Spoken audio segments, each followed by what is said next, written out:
Ambati artist వచ్చాడండి. Artist ఏం మాట్లాడతారో ఒక్కసారి చూద్దాం సార్. బానిస సేన, అమ్ముడు పోయే సేన. ఎవడు బానిస? అంబటి రాంబాబు గారు ఒక ఎమ్మెల్యే పదవి కోసం లేదా ఒక మంత్రి పదవి కోసం కంప్లీట్గా కాపు కార్పొరేషన్కి ఇస్తానన్న 10,000 కోట్లు ఇవ్వకపోయినా, కాపుల్లో ఉన్న యువతకు ఉపాధి చూపించకపోయినా, నీ సొంత నియోజకవర్గం సత్తెనపల్లిలోనే సరైన అభివృద్ధి లేకపోయినా ఇంకా వాళ్ళ కాలు తెరబడి ఉన్న నువ్వా బానిసవి పవన్ కళ్యాణ్ గారా?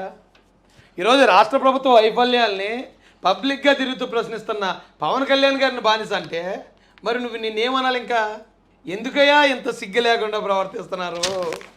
ఎందుకయ్యా మాలాంటి వాళ్ళకి ఇలాంటి పరిస్థితి ఇంత కామెడీ చేస్తున్నారు మాతో? ఒకసారి కాదు 100 సార్లు అంటాం. నీ మాట పట్టించుకునేది ఎవడు? నువ్వు 100 సార్లు కాదు 1000 సార్లు అన్నా నీ మాటలు పట్టించుకునేది ఎవడు? నీ మాటలు ఆలకించేది ఎవడు? నువ్వు కలిపిన పులిహోర ఆల్రెడీ చూసిన తర్వాత నీ మీద ఉన్న ఇంప్రెషన్ మొత్తం దొబ్బింది జనాలకి. ఏడ్రా బాబు, ఈ ఏజ్లో ఇదేం పనులురా, ఈ ఏజ్లో ఇదేం పనులు ఇతనికి, పిల్లలు ఉండగా ఎంత పబ్లిక్గా ఇదేం పని ఇతనికి అని ఆ రోజే నీకు ఏదన్నా కాస్తో కూస్తో పావలా ఎత్తు ఉన్న పరువు కుళ్ళికాల్లో కలిసిపోయింది. నువ్వేమంటే పట్టించుకునేది ఎవడిక? ఒకడు పేకల దాకా తాగేసి అలా రోడ్డు తిట్టుకుని తిరుగుతాడు. ఆడి మాటలు ఎవడని పట్టించుకుంటాడా? నీ మాటలు కూడా అంతే. ఒకసారి కాదు 100 సార్లు కాదు 1000 సార్లను నీ మాట పట్టించుకునేది ఎవరు పట్టించుకుంటారు? అంబటి గారు మిమ్మల్ని మీరు వయసు తగ్గ పనులు చేస్తే హుందాగా బతికితే మీ మాటలు ఎవడని పట్టించుకుంటాడు. మీరు అలా కాకుండా మీరేదో ప్రేమదేశం సినిమాస్లో అబ్బాస్లాగా ఫీల్ అయ్యి మీరేమో అలాంటి పులిహోరలు కలుపుతుంటే మీ మాట ఎవడ పట్టించుకునేది? అరే మీకు తెలియదే ఇంకానే. అంబటి రాంబాబు అనే వ్యక్తి మాట్లాడితే జనాలు నవ్వుకుంటున్నారు, ఆడవాళ్ళు అసహించుకుంటున్నారు తప్ప మీ మాటలో ఏమైనా నిజముందా అని ఆలోచన కూడా చేయట్లేదు ఎవరని. అయ్యా, ప్రజా నాడి తెలిసిన వాళ్ళం కాబట్టి, ప్రజల్లో ఉండేవాళ్ళం కాబట్టి చెప్తున్నాం, మీకు తెలుసుకోండి సార్. విప్లవ సేన అది చెప్పారులే. విప్లవ సాహిత్యం చదివిన వాడు ప్రతివాడు విప్లవకాడు అయిపోతే ఇవి చాలా కంపలు అంటుకుపోయి. అంటే మార్క్సిజం గురించి తెలుసుకున్నవాడు, విప్లవం గురించి పాఠాలు నేర్చుకున్నవాడు, గద్దర్ పుస్తకాలు చదివినవాడు, వరవరరావు గారి పుస్తకాలు చదివినవాడు, వీళ్ళందరూ విప్లవకారులు అయిపోతే ఈ దేశం ఏమైపోయేదో నాకు అర్థం కాదా. ఏమైపోద్ది? నీలాంటి మూల కూర్చోబెట్టేస్తారు అంతే కదా. ఆయన పుస్తకాలు బాగా చదువుతాడు, విప్లవ సాహిత్యం బాగా చదివాడు, అందువల్లనే కొన్నాళ్ళు ఆయన ఎవరు చదువీరా అన్నాడు. ఈ చదువీరా ఏమైపోయిందో నాకు అర్థం కాల. ఇప్పుడు మోడీ అంటున్నాడు. చాలా జాగ్రత్తగా ఆలోచించండి. ఇక్కడే అంటే ఎలా మిత్రపక్షమైన బీజేపీని ఎంత నీచంగా మాట్లాడాడు. వీళ్ళకి లైఫ్ ఇచ్చి వీళ్ళ పార్టీ అధ్యక్షుడిని కంటికి రెప్పలా కాపాడుతున్న దత్త తండ్రిని ఎంత నీచంగా మాట్లాడాడో ఒకసారి చూడండి. ఎక్కడ చేగువేరా, ఎక్కడ మోడీ? ఒకసారి 10 సెకండ్స్ బ్యాక్ చేయండి. ఆయన పుస్తకాలు బాగా చదువుతాడు, విప్లవ సాహిత్యం బాగా చదివాడు, అందువల్లనే కొన్నాళ్ళు ఆయన ఎవరు చదువీరా అన్నాడు. ఈ చదువీరా ఏమైపోయిందో నాకు అర్థం కాల. ఇప్పుడు మోడీ అంటున్నాడు. చదువీరా ఎక్కడ? ఆరోహణ అవరోహణం ఏముంటాయండి ఆ గీత కదా. చెగువేరా అన్నప్పుడు ఎలా పెట్టాడు, మోడీ అన్నప్పుడు ఇలా కుల్కాలు పెడుతున్నాడు. అంటే దాని అర్థం ఏంటి? దత్త తండ్రి మీ బాసుని కేసుల నుంచి కాపాడుతున్నాడు కదా. మీ బాసుని ఏ విధమైన కష్టం లేకుండా రేపు 24లో గెలిపించడానికి టీడీపీని జనసేనని విడదీస్తున్నాడు కదా. అరే దత్త తండ్రి మీకు అంత చేస్తుంటే మీకు ఎక్కడైనా విశ్వాసం ఉందా? అమ్మటి మిమ్మల్ని కాపాడేది, మీ గవర్నమెంట్ని కాపాడేది, నిలబెట్టేది ఆ మోడీయే. ఆ మోడీ నువ్వు ఇలా కుళ్ళకాల వైపు చెప్తున్నావు అంటే మరి ఈ రాష్ట్రంలో ఉన్న బీజేపీ వాళ్ళు మరి ఆలోచించుకోండి. మీ మిత్రుడు మిమ్మల్ని ఏం చేస్తున్నాడు మేమన్నామని బాధపడతారు. మీరు కంటికి రెప్పలా కాపాడుకుంటున్న వైసీపీ వాళ్ళే కుళ్ళకాల వైపు చూపిస్తున్నారు. ఎవరో నరేంద్ర మోడీని చెగువేరని ఆకాశం వైపు చూపిస్తున్నాడు ఇలాగ అంబటి రాంబాబు. మోడీ అన్నాడు. అందుకు చూడు, ఎక్కడ చెగువేరా ఎక్కడ మోడీ అంటున్నాడు ఇలాగ. మళ్ళీ విప్లవ సాహిత్యం చదివినటువంటి ఓ ఆంధ్ర రాష్ట్రపతి మేధావులారా ఆలోచన చేయండి. ఎక్కడ మోడీ, ఎక్కడ చెగువేరా, ఎక్కడి నుంచి ఎక్కడ దిగావా? పెద్ద మెంటల్ కేసు కాబట్టి. ఏ ప్రధానమంత్రి కదయా, మీకు ఎంతో ఇష్టమైన ప్రధానమంత్రి. అలాంటి ప్రధానమంత్రి దిగిపోయావు అంటే ప్రధానమంత్రి కింద ఉన్నాడా అని నేల మీద ఉన్నాడా మీ దృష్టిలో? మిమ్మల్ని కాపాడేవాడు. అరే మాకంటే మేము వ్యతిరేకిస్తాం, మా వర్గాలకు అన్యాయం చేస్తాడు కాబట్టి మీ పార్టీ నాయకుడిని ఎంత కాపాడేవాడిని కూడా మీరు అతని విషయంలో కూడా మీరు విశ్వాసంగా లేరంటే ఇంక ఎవరికి విశ్వాసంగా ఉంటారు? మీరు పదవికి తప్ప ఇక దేనికి విశ్వాసంగా ఉండరు లెక్కన వైసీపీ వాళ్ళు. కాసేపు సిపిఐ సిపిఎం నిజమైన దేశభక్తి అని ఏదో చెప్పాడు ఆయన. మన బిఎస్పీ మా తెలుగుదేశం చంద్రబాబు నాయుడు గారు ఏంటిది? చంద్రబాబు నాయుడు గారు 5 సంవత్సరాలు పరిపాలన చేసినప్పుడు ఇప్పుడన్నా నోరు ఎత్తాడా? ఎత్తలేదుగా. ఇవాళ ఎత్తున్నాను నేను. ఒక్క విషయం కాదు, 100 విషయాలు చెప్తాను. చంద్రబాబును కలిసినప్పుడు ప్రజాస్వామ్య పరిరక్షణ కోసం టీడీపీతో కలిసి పోరాటం చేస్తామన్నారు.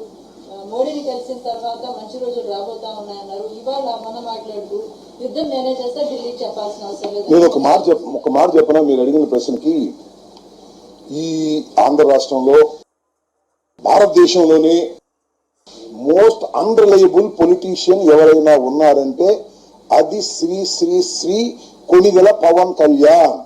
ఎప్పుడు ఏమి మాట్లాడతాడో అతనికి కూడా తెలియదు. మోడీని కలిసినప్పుడు ఒక రకంగా మాట్లాడతాడు, చంద్రబాబు నాయుడు గారిని కలిసినప్పుడు ఒక రకంగా మాట్లాడతాడు, లేదా సిపిఐ సిపిఎంని కలిసినప్పుడు ఒక రకంగా మాట్లాడతాడు. మరి అలా మాట్లాడకపోతే మోడీని కలిసినప్పుడు హిందీలోనే మాట్లాడాలి, మోడీ గారితో మాట్లాడినట్టే మాట్లాడాలి. చంద్రబాబు నాయుడు గారిని కలిసినట్టు తెలుగులో మాట్లాడాలి, చంద్రబాబు నాయుడు గారితో మాట్లాడినట్టు మాట్లాడాలి. సిపిఐ సిపిఎం వాళ్ళు కలిసినప్పుడు ఆ సిద్ధాంతాల కోసం మాట్లాడాలి. మరి అలా మాట్లాడకుండా ఇక అందరితోనూ పులిహోర కలపాలా? అందరితో ఒకేలాగా. ఆవిడ పేరు ఏదో పేరండి. ఇక నువ్వు ఆవిడతో మాట్లాడినట్టే అందరితోనూ మాట్లాడతారా మీరు? అంబటి రాంబాబు గారు, మీరు ఆ ఫోన్లో పులిహోర కలిపారు, ఆవిడతో ఎంతో రంజుగా మాట్లాడారు, రొమాంటిక్గా మాట్లాడారు. మరి అలాగే మరి జగన్ గారి దగ్గరికి వెళ్ళాక అదే రొమాంటిక్గా అన్నీ చేస్తారా జగన్ గారు? చెప్పినవన్నీ జరుగుతాయి అంటారా? అంటారు కదా. ఎవరి దగ్గర మాట్లాడేటప్పుడు వాళ్ళ దగ్గర మాట్లాడాలి కదా. తల్లితో మాట్లాడేటప్పుడు తల్లితో మాట్లాడినట్టు మాట్లాడాలి, పిల్లలతో మాట్లాడేటప్పుడు పిల్లలతో మాట్లాడినట్టు, భార్యతో మాట్లాడినప్పుడు ఆవిడతో అలా కదా మాట్లాడాలి. అంటే అందరితో ఒకలా మాట్లాడాలా? అరే రే రే అంటే అలా మాట్లాడకపోతే మాట మీద నిలబడినట్టు.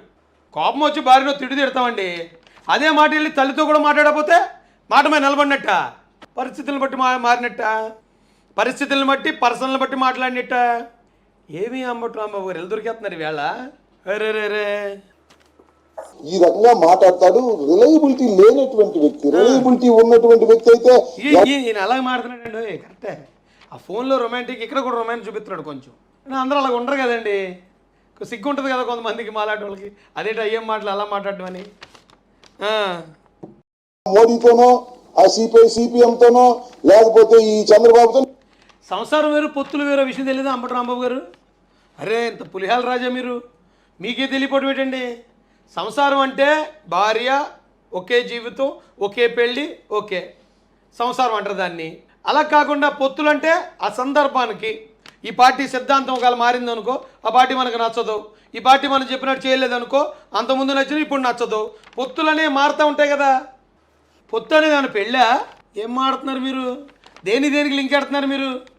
పెళ్ళికి సంసారానికి రాజకీయ పొత్తులకి ఏంటయ్యా సంబంధం? నువ్వు ఏ పార్టీలో తిరిగి వచ్చావు అంటే నువ్వు అంతమందికి తిరిగి వచ్చావు అని అర్థమా? ఖచ్చితంగా నువ్వు కాంగ్రెస్ పార్టీలో ఉండి ఉంటావు, తర్వాత ఏదైనా పార్టీకి వెళ్ళి ఉంటావు. నువ్వు ఏ పార్టీలో ఉన్నావు ఒకసారి చరిత్ర చూడండి మనోడిది. నువ్వేమన్నా పుట్టడమే వైఎస్ఆర్సీపీలో బొట్టు కోయించుకున్నావా నువ్వు? అంటే మీలాంటి వాళ్ళు 10 ప్రాంతాల్లో పిల్లల్ని పెట్టినట్టు ఎన్ని పార్టీలను తిరిగేయచ్చు. నువ్వు తిరిగేస్తావు. పేరు నాని చాలా పార్టీలు తిరిగేశాడు, కొడాలి నాని చాలా పార్టీలు తిరిగేశాడు, అలాగే అమర్నాథ్ చాలా పార్టీలు తిరిగి వచ్చాడు. ఇన్ని పార్టీలు మీరు 10 పిల్లల్ని పెట్టినట్టు అక్కడక్కడ పెట్టుకొచ్చేస్తారు. అది కాంగ్రెస్ ఉన్నాడా? మరి నువ్వు డైరెక్ట్గా వైసీపీకి తాళిగట్టించే వచ్చి, లేదా వైసీపీతో తాళిగట్టించేసుకున్నావా? మీరు చేయొచ్చు, అది సంసారం. అదే ఎదుటి వ్యక్తి, పైగా ఒక నాయకుడు పార్టీ పెట్టి సిద్ధాంతం ప్రకారం పొత్తు పెట్టుకుంటే అది తప్పంటే ఏడు ఎదవా అంటున్నారు ఎదుటోళ్ళని, దొంగే ఎదుటోళ్ళని దొంగ అన్నారు అన్నట్టు. ఒక పార్టీలో కార్యకర్తగా చేరితే ఆ పార్టీలోనే ఉండాలి. లేదా ఆ పార్టీ సిద్ధాంతాలు నచ్చక వేరే పార్టీకి వెళ్ళినంటవా, ఓకే వెళ్ళు. కానీ ఎదుటి పార్టీ అధ్యక్షుడిని నువ్వెంత నీ బతుకులో నువ్వు ఒక పార్టీ పెట్టాలన్న ఆలోచన నీకు కళ్ళన్న వస్తుందా? మేము పార్టీ పెడతాము, మనం ఎక్కడికి వెళ్ళగలం, మనకి ఈ నియోజకవర్గంలో దిక్కులేదు, పక్క నియోజకవర్గం ఎలా గెలుస్తాం, అవతల నియోజకవర్గంలో మనల్ని చూసి, మన ముఖాన్ని చూసి, మన పులిహోర కలపడానికి చూసి ఎవడొస్తాడు అనే భయం ఉంది కదా నీకు. లేదా నువ్వు కూడా పార్టీ పెట్టు, ఆయన విమర్శించు. నువ్వు పార్టీ పెట్టవయ్యా, పొత్తులు పెట్టుకోకుండా నువ్వు ఏదో ఒక్కడిగానే పోటీ చేయి. నువ్వు నీ వెనకాలన్నీ పెట్టుకొని మరి ఎదుటి వాళ్ళని నువ్వు ఎలా విమర్శిస్తున్నావు అంటే అంబటి రాంబాబు గారు ఏం చెప్పాలా అసలు? అంటే ప్రజలు ఏదోటి ఏం చెప్తే నమ్మేస్తారు కాబట్టి నేను చెప్తే ఇదే నిజం అనుకుంటారు ఈ ఎర్ర గొర్రెలు ఆంధ్రప్రదేశ్లో. ఎందుకంటే వాళ్ళు 30 రూపాయలు ఇస్తాను అన్నాం కదా. అయినా మీ భావన తప్పండి ఇది, చాలా తప్పు.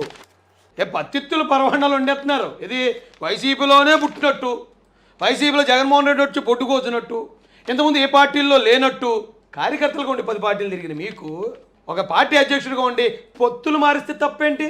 ఆయన ఏ జెండా పట్టుకుని తిరగలేదు కదా, ఆయన సొంత జెండా పెట్టుకున్నాడు. దాని పేరు సొంత పార్టీ పేరు జనసేన అని పెట్టాడు.